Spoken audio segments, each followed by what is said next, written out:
de match sans bénévoles, les Hornets l'ont bien compris. Pour assurer la rencontre du Canet contre Toulouse, chacun se donne à fond à son poste. Buvette, réception, animation, préparation, ils sont nombreux à faire tourner le club. Objectif, avoir la meilleure organisation possible. Je m'occupe accessoirement de la buvette entre les matchs. Voilà, puis j'aide un petit peu quand je peux. Je mets en place tout ce qui est pour la réception après, pour recevoir les joueurs, l'équipe adverse, les invités, les membres du club. Quand on peut faire comme ça pour rendre service, je pense que le bénévolat, on devrait tous en faire un petit peu autour de nous. Pour lancer le match, Hervé est aux commandes. Je suis chargé de faire la présentation des équipes avant les matchs et aussi quand il y a lieu des animations, présenter les élus ou voilà, toutes les infos du club, on les diffuse pendant les matchs. Moi je suis très heureux, très fier de participer à l'aventure. La rencontre peut alors débuter, mais d'autres bénévoles vont rester debout tout le match.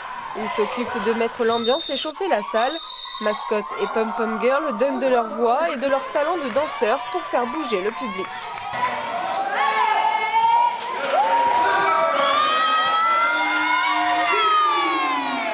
Moi j'ai toujours bien aimé m'amuser et tout ça, et si en plus je peux faire ça pour une équipe, c'est mieux. C'est en regardant des vidéos sur internet, des Américains qui faisaient ça, mais bon, mieux que moi, mais la meilleure mascotte du monde c'est les Chicago Bulls, donc forcément c'est une bonne source d'inspiration. C'est de les booster, qu'elles aient envie vraiment à fond de se donner, de mettre l'ambiance, de chauffer le public et tout ça. Mais je suis pas toute seule, il y a Cindy, elle est où Cindy? Il y a Cindy qui est avec moi, qui est capitaine adjointe.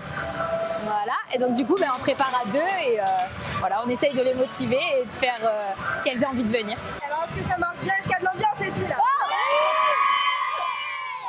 Nancy, Jacques et Rosita, Lou, Patty ou encore Eric, gardiens des lieux et hommes à tout faire, ils sont aussi les premiers à répondre présent.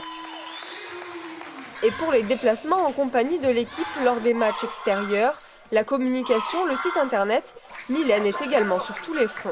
Une image de sport avant tout, avant l'image du handicap. On veut s'axer là-dessus parce que pour nous c'est important. Moi je les connais, je les vois vivre toute l'année et pour moi c'est vraiment des sportifs et je voudrais que les gens les voient comme des vrais sportifs. Le dévouement est encore plus gratifiant lorsque la victoire est au rendez-vous. Et pour cause, les Hornets ont battu Toulouse pour le compte de la 7e journée. L'objectif des bénévoles, soutenir l'équipe de National A et l'accompagner au meilleur niveau. Le président du handi-basket du Canet et bénévole Alex Farougia met tout en œuvre depuis de nombreuses années pour promouvoir le club et ce sport.